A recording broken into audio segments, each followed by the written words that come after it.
Lately, I've been returning to The Prophet by Kahlil Gibran, that little book of poetry and spiritual wisdom your most introspective friend probably handed you once, murmuring, "This changed my life." It's a tender collection, a lyrical meditation on what it means to love, to grieve, to seek freedom, and to face death. Each passage feels like a soft echo from a soul that has known stillness and sorrow in equal measure. So naturally, my mind did what it always does when something feels sacred. It collided it with something unholy. Hazbin Hotel. Yes, that Hazbin Hotel. First glance, these two works couldn't be more irreconcilable. Prophet is a century-old spiritual text, revered and quiet. Hazbin Hotel is a riotous animated series set in hell, bursting with demons, vices, trauma, and the kind of Broadway-inspired musical numbers that make your soul dance even as your heart breaks.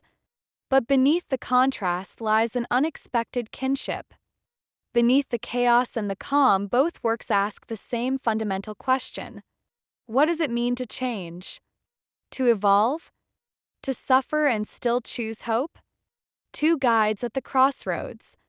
In The Prophet, we meet Al-Mustafa, a man of wisdom who has spent 12 years in contemplative exile.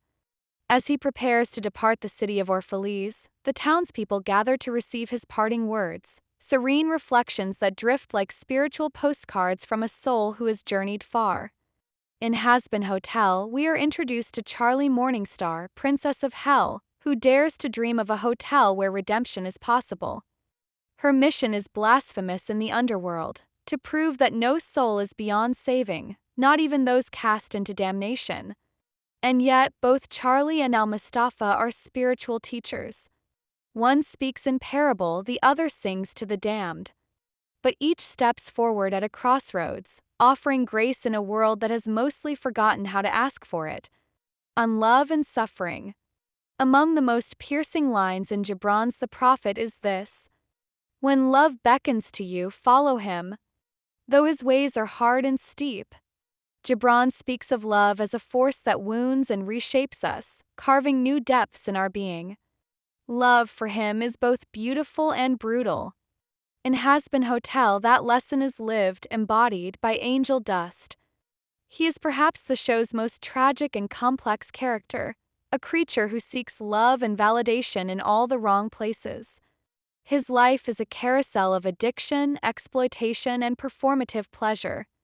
And yet, over time, through his slow-growing relationships with Charlie, Vaggie, and Husk, he begins to encounter a different kind of love, one without strings, one that does not devour. Angel's journey is not about being saved. It is about healing. Not neatly, not quickly, but honestly. On freedom. Another of Gibran's luminous truths reads, "You shall be free indeed when these things girdle your life and yet you rise above them naked and unbound." Freedom, in Gibran's vision, is not an escape from pain, it is the ability to hold that pain and still rise. It is resilience wrapped in sorrow, growth made holy by struggle. And that could just as easily be the mission statement of Hazbin Hotel. Here, the characters are not trying to erase their sins. They are trying to confront them. They are not asking for forgetfulness, they are learning to forgive themselves. To believe, however tentatively, that they are still worthy of something more. On death and transformation. In Gibran's world, death is not punishment, it is return. It is the completion of a cycle, a passage back into peace. Hazbin Hotel's vision of death is a little more literal, and a lot more infernal, but no less symbolic. Hell in this series is not merely a place of torment. It is a mirror.